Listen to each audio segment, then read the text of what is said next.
I met Raul at a local pub 2 years ago. I had the pleasure of getting to know Raul and having interesting conversations with him. We both had a passion for music. Raul is a guitarist for a band called the Midnight Players. Raul has been a member of the Midnight Players for almost 40 years. I have had countless conversations and was intrigued with his stories. I wanted to dig a little bit deeper. Being a filmmaker, I felt it was my responsibility to share his life with the audience. We all have a story to tell, and this is his story.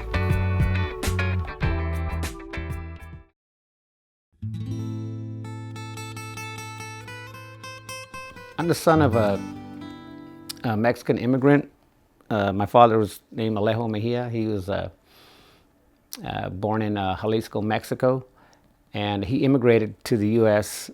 In about 1940, and he enlisted in the U.S. Army, and he lost a finger somehow. I don't know the details, but actually had the privilege of being visited by Eleanor Roosevelt while he was hospitalized.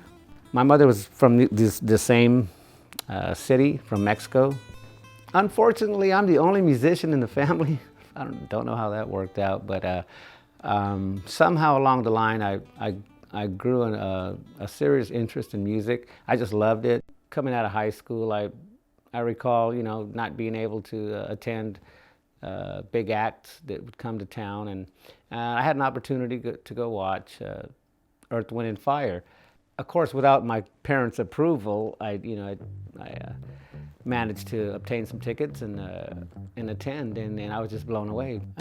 I started out as a percussionist, and I had a pad and 2 sticks, and we would learn flams, flamadiddles, rolls, and and that's where I started really gaining interest. But once I was introduced to a guitar, I just knew that was the instrument that I wanted to play.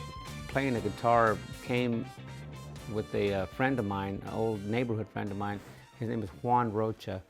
He had a guitar, but he had no interest in the guitar. And it's funny because I had a BB gun. He was more interested in my BB gun, and I was more interested in his guitar. So, hanging out, we got to talking, and I'm like, man, I like that guitar. And he was like, man, you want to trade your BB gun for my guitar? I'm like, oh, hell yeah. I'm like, I'd love to, here. I gave it to him, and he gladly gave me his. And he took what he loved to do, and I took what I love to do. And ever since then, I was just, I had my guitar. I took it home and went to my bedroom and put the radio on. And I would just note for note, I tried to figure out, what it sounds like. And, and I tried to figure out, how does this guy do that? Because it sounds so good. Yeah, around, I want to say 1975, me and which happens to be our current bass player, Manuel Servin, he's our bassist, and he still is to this day from day one. He's been with us ever since. We formed a band, and we just started playing in his garage. I had a little garage. We had these little rinky-dink amps, and we just started playing in his garage. And they were looking for a bass player and a guitar player, and which I think they had a bass player, but anyway, they heard of us, and then they approached us. I'm not sure. We might have approached them. They might have approached. It doesn't matter, but and we're like, well, you guys got a horn section, and we've got the rhythm section. We got a bass player and a guitar player. Well, let's, you guys want to put something together, and that's how it started.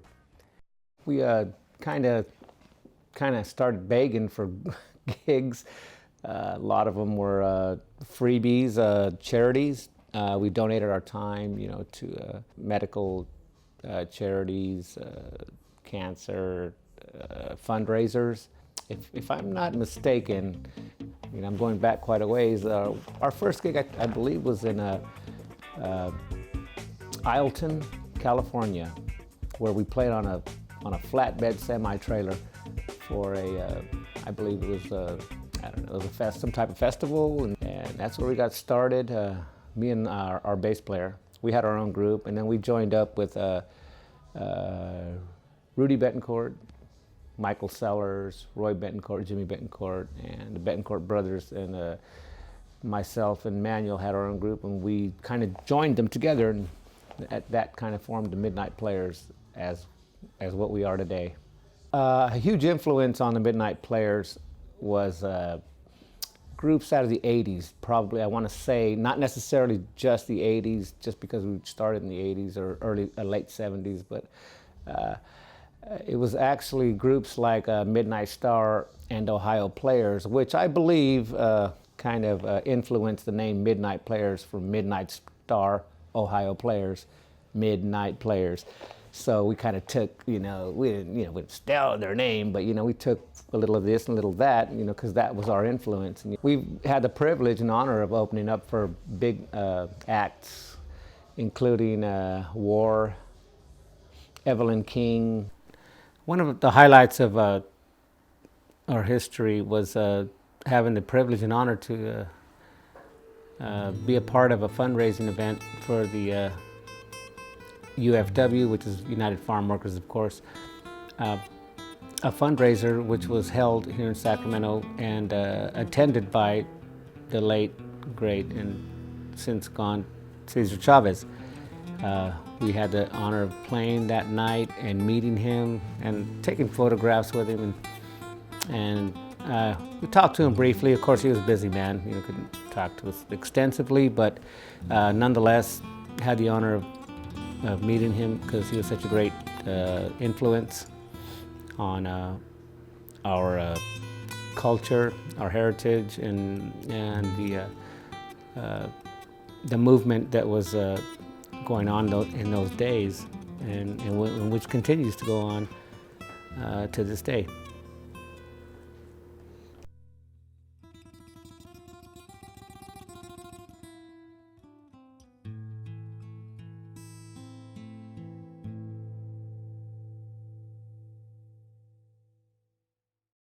Si se puede.